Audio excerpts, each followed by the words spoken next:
تو اللہ کے رسول صلی اللہ علیہ وسلم کو بھی ہم دیکھتے ہیں کہ نبوت سے پہلے آپ ویلفیئر کا کام کر رہے ہیں، یعنی غار ہرا سے جب آئے ہیں خدیجہ رضی اللہ عنہ کا تبصرہ یہی تھا کہ اللہ آپ کو ضائع نہیں کرے گا، آپ یتیموں کی جو ہے وہ حوصلہ افزائی کرتے ہیں، بیواؤں کی خدمت کرتے ہیں، مظلوم کی داد رسی کرتے ہیں۔ تو مذہبی جماعتیں اگر یہ کہیں نا کہ جی ہمیں بس مذہب کے نام پہ ووٹ دے دو بس، تو ووٹ نہ ڈالنا یہ تو بڑی حماقت ہے کہ ووٹ تو ضائع نہیں کرنا چاہیے، ووٹ ڈالنا چاہیے ہر صورت میں، اور تربیت ہونی چاہیے۔ اللہ تعالیٰ کرے کہ ہمارے ملک میں ہماری جو سیاسی جماعتیں ہیں، بالخصوص مذہبی سیاسی جماعتیں ہیں، ان کو کوئی اس طرح کا وے آؤٹ مل جائے، ان کو کوئی اس طرح کا کوئی۔ اور ایک چیز یہ ہے کہ ووٹ ڈالتے ہوئے جو ترجیحات میں سے مین جو مجھے جو سمجھ آئی زبیر بھائی سے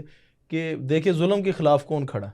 ہاں، یعنی جون سا بندہ لوگوں کے لیے سب سے زیادہ خیر خواہ ہے، خیر الناس من ینفع الناس کی بنیاد پر جو بندہ لوگوں کے لیے بنیاد پہ ووٹ دینے شروع سب سے زیادہ جو لوگوں کا بھلا کرے گا، سب سے زیادہ جو لوگوں کا کام کرے گا، اور یہ اسی علاقے میں یہ بھی جو ہے نا ایک بے وقوفی کرتے ہیں نا ہمارے کچھ لوگ، وہ کہتے ہیں جی تم نالی اور تم سڑک پکی کرنے کے چکر میں وہ اپنا ووٹ ضائع کر دیتے ہو، اور وہ کس چکر میں ووٹ دے، یعنی دیکھیں وہ جیسے پچھلا ایک نہیں آیا تھا جی سڑکیں قومیں سڑکوں سے نہیں بنتی، میں کہتا ہوں قومیں بنتی ہی سڑک سے ہیں، یعنی یہ بھی ایک ضروری چیز ہے نا۔ جتنی مرضی بنا لیں، آپ کو پتہ ہی ہوگا زبیر بھائی یہ جو نہر کی کیا کنڈیشن ہوتی تھی،